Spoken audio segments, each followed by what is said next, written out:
Christopher Nolan, ఒక పెద్ద director, ఈ సినిమాని ఊరికే సైన్స్ ఫిక్షన్లా కాకుండా ఒక పెద్ద ఎమోషనల్ కథలా చూపించాడు. తండ్రి కూతుళ్ల బంధం, మనుషులు బతకడానికి చేసే ప్రయత్నాలు, స్పేస్ రహస్యాలు, ఇవన్నీ కలిపి ఒక పెద్ద సినిమా అనుభవం ఇచ్చాడు. మాథ్యూ మెక్కోనాహీ యాక్టింగ్ ఈ సినిమాకి ప్రాణం. కూపర్ పాత్రలో హీరో తీసుకున్న నిర్ణయాలు, త్యాగాలు, తెలియని విశ్వంలో తన కుటుంబం కోసం చేసిన ప్రయాణం బాగా ఎమోషనల్గా ఆలోచించేటట్టు చేసింది. ఇప్పుడు మనం ఈ సినిమాని పూర్తిగా పీకి పారేద్దాం. ఈ సినిమాలో సీన్లు, కాన్సెప్టులు, సైన్సుని లోతుగా చూద్దాం. ఇంటర్స్టెల్లార్లో కనిపించిన black holes, wormholes, time dilation, 5th dimension కాన్సెప్టుల వెనుక ఉన్న సైన్సు ఏంది? నిజంగా వాటికి అవకాశాలు ఉన్నాయా? NASA theoretical physicist Kip Thorne సహాయంతో ఈ సినిమాలో చూపించిన సైన్సు చాలా నిజంగా ఉన్నేటువంటుంది. గ్రావిటీ ప్రభావం, టైమ్ రిలేటివిటీ, స్పేస్ ట్రావెల్ విషయాలు బాగా కరెక్టుగా చూపించారు. సినిమా మొదట్లో భూమి మీద పెద్ద సమస్యలు వస్తాయి. తిండి దొరక్క, దుమ్ము తుఫానులతో మనుషులు అంతరించిపోయే ప్రమాదం వస్తుంది. ఈ పరిస్థితుల్లో నాసా ఒక సీక్రెట్ మిషన్ మొదలు పెడుతుంది. కొత్తగా బతకడానికి వీలైన గ్రహం వెతకాలి. కూపర్, ఒక పెద్ద పైలట్, ఇంజనీర్, తన కూతురు మర్ఫీని వదిలి తెలియని ప్రయాణానికి పోవాలి. పెద్ద ఎమోషనల్ సీను వంటుంది, ముఖ్యంగా మర్ఫీ తిరస్కరించడం చూసేవాళ్లని బాగా కదిలిస్తుంది. ఈ ప్రయాణంలో శని గ్రహం దగ్గర ఒక మిస్టరీ వార్మ్ హోల్ కనిపిస్తుంది. దాని వెనుక ఉన్న సైన్సు ఏంది? వార్మ్ హోల్లోకి పోయిన తరువాత వాళ్లు ఏ కష్టాలు పడ్డారు? మొదటి గమ్యం మిల్లర్ గ్రహం. పెద్ద interesting concept, gravity, time dilation ప్రభావం. అక్కడ 1 గంట భూమి మీద 7 సంవత్సరాలకు సమానం. అక్కడ టైమ్ రిలేటివిటీ కాన్సెప్ట్ బాగా చూపించారు. తర్వాత మాన్ గ్రహం. ఆశతో పోయిన వాళ్లు మోసంకి గురవుతారు. డాక్టర్ మాన్ పాత్ర నైతిక సంఘర్షణ, బతకడానికి చేసే ప్రయత్నాలు చూపిస్తుంది. చివరి ప్రయాణం గర్గాంటువా బ్లాక్ హోల్. ఈ సీక్వెన్స్లో విజువల్స్, సైన్సు కలయిక అద్భుతంగా ఉంది. కూపర్ త్యాగం చేసి టెసెరాక్ట్లోకి పోవడం, టైమ్ని మార్చడం, ఈ సీన్లు మైండ్ బ్లోయింగ్.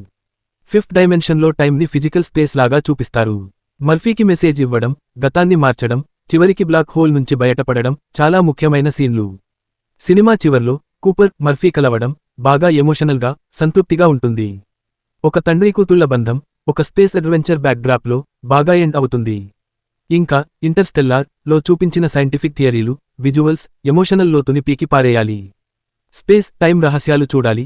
సినిమాలో కాన్సెప్టుల వెనుక ఉన్న నిజం తెలుసుకోవాలి. ఈ యాత్ర థ్రిల్లింగ్గా, ఎమోషనల్గా, మైండ్ ఎక్స్పాండింగ్గా ఉంటుంది. ఇక మొదలు పెడదాం. సినిమా మొదలెట్టంగానే భూమికి పెద్ద కష్టం వచ్చిందని చూపిస్తారు. వ్యవసాయం పండటం లేదు, ఆక్సిజన్ తగ్గిపోతుంది, దుమ్ము తుపానులు ఎక్కువైపోతున్నాయి, మనుషులు అంతరించిపోయే ప్రమాదంలో ఉన్నారు. ప్రభుత్వాలు రైతులు ఎక్కువవ్వాలని నిర్ణయిస్తాయి, కానీ వ్యవసాయం కూడా నిలబడటం లేదు. కొత్త తరాలలో మానవజాతి అంతరించిపోవడం దాదాపు ఖాయం. ఇక్కడే హీరోని పరిచయం చేస్తారు, ఒక మాజీ నాసా పైలట్ మరియు ఇంజనీర్. ఆయన ఇప్పుడు తన కుటుంబంతో రైతుగా ఒక సాధారణ జీవితం గడుపుతున్నాడు. కూపర్కి 3 కుటుంబ సభ్యులు ఉన్నారు, తన కూతురు మర్ఫీ, కొడుకు టామ్, మరియు మామ డొనాల్డ్. ముర్ఫ్ చాలా తెలివైన అమ్మాయి, సైన్స్ మరియు రహస్యాలపై చాలా ఆసక్తి ఉంటుంది. ముర్ఫ్కి తన బెడ్రూంలో దెయ్యం ఉందని అనిపిస్తుంది. వస్తువులు కదలడం, పుస్తకాలు షెల్ఫ్ నుండి పడిపోవడం జరుగుతుంది. కూపర్ అది కేవలం వాయ్ అనుకుంటాడు, కానీ ముర్ఫ్కి అది ఏడో సంకేతాలని అనుకుంటాడు. దుమ్ము తుఫానుల తరువాత ఆమె గదిలో ఒక నమూనా కనిపిస్తుంది. కూపర్ జాగ్రత్తగా గమనిస్తాడు, అది నిజానికి గురుత్వాకర్షణ అసాధారణతల వల్ల వచ్చిన సంకేతాలని హెరోకి తెలుస్తుంది.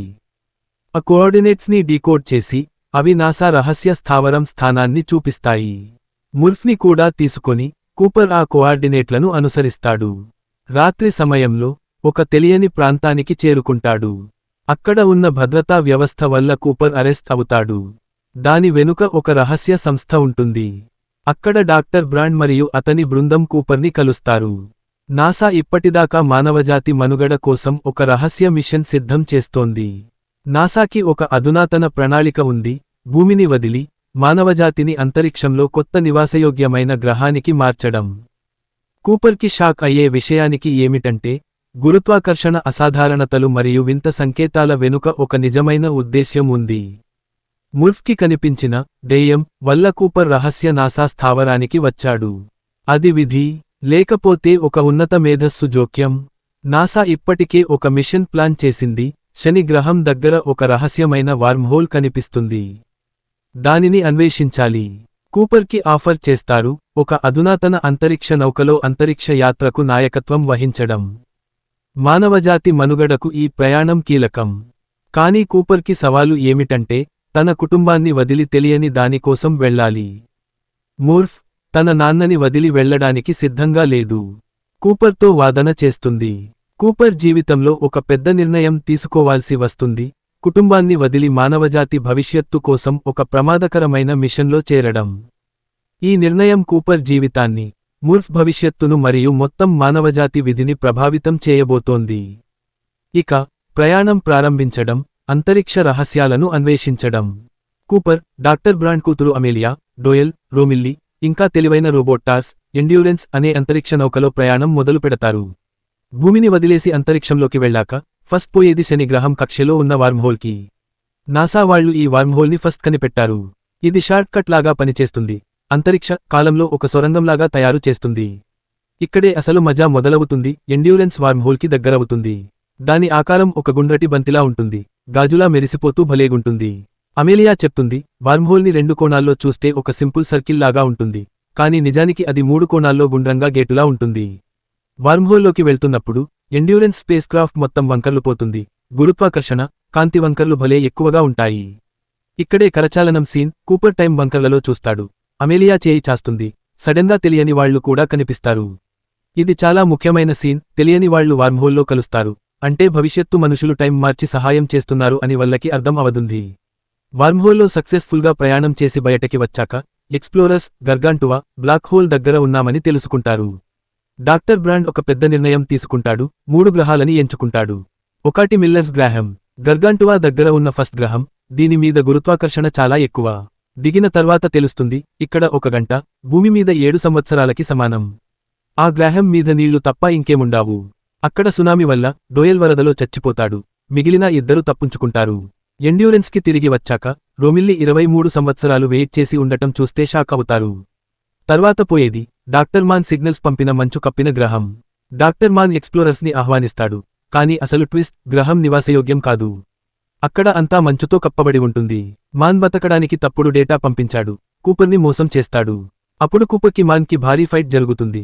డాక్టర్ మాన్ స్పేస్ స్టేషన్ని నాశనం చేస్తాడు, సెల్ఫ్ డిస్ట్రక్షన్లో చచ్చిపోతాడు.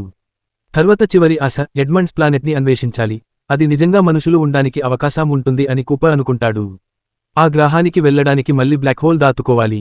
బ్లాక్ హోల్ గురుత్వాకర్షణ శక్తిని తప్పించుకోవడానికి స్లింగ్షాట్ విన్యాసం ప్లాన్ చేస్తారు. కూపర్ తన ప్రాణాన్ని త్యాగం చేసి గర్గాంటువాలోకి వెళ్తాడు. అమేలియా ఎడ్మండ్స్ ప్లానెట్కి వెళ్తుంది. ఈ ప్రయాణంలో వార్మ్హోల్, టైం రిలేటివిటీ, ఇంకా బతకాలనే తపనని చూపిస్తారు. స్పేస్, టైం రహస్యాలు ఇంకా బయటపడతాయి. కూపర్ ఎడ్మండ్స్ ప్లానెట్కి పోవాలని చూస్తారు, కానీ పెట్రోల్ సరిపోదు. డైరెక్ట్గా పోతే మధ్యలోనే ఆగిపోతారు. అప్పుడు కూపర్ ఒక ఐడియా చెప్తాడు. గార్గాంటువా అనే బ్లాక్ హోల్ ఉంది కదా, దాని దగ్గరకి పోయి దాని గ్రావిటీని వాడుకుంటే స్పీడ్ పెంచుకోవచ్చు అంటాడు. అంటే గుండురాయిని తిప్పి కొట్టినట్టు అన్నమాట. అందరూ సరే అంటారు.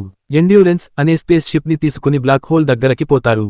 అక్కడ స్పీడ్ అయితే మామూలుగా ఉండదు, పిడుగుపడ్డట్టు ఉంటది. అప్పుడు కూపర్, టార్స్ అనే రోబో ఒక ప్లాన్ వేస్తారు. షిప్లో బరువు తగ్గితే ఇంకా స్పీడ్ వస్తది. అందుకని వీళ్ళిద్దరూ షిప్లోంచి దూకేసి బ్లాక్ హోల్లోకి వెళ్ళిపోతారు.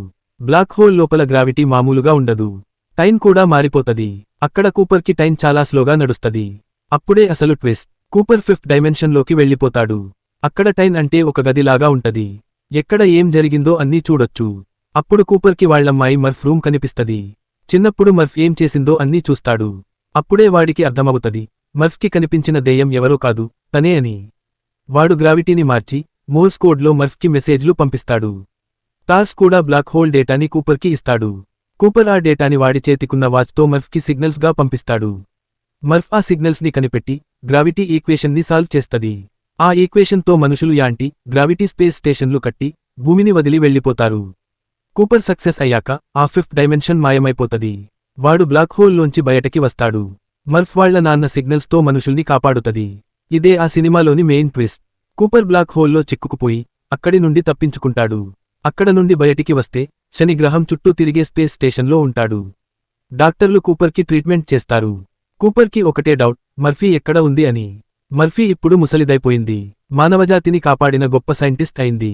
కూపర్ మర్ఫీ రూమ్కి వెళ్తాడు. అక్కడ మర్ఫీ హాస్పిటల్ బెడ్ మీద ఉంటుంది. ఇక్కడ చాలా ఎమోషనల్ సీన్. మర్ఫీ తన నాన్నని చాలా సంవత్సరాల తర్వాత చూస్తుంది.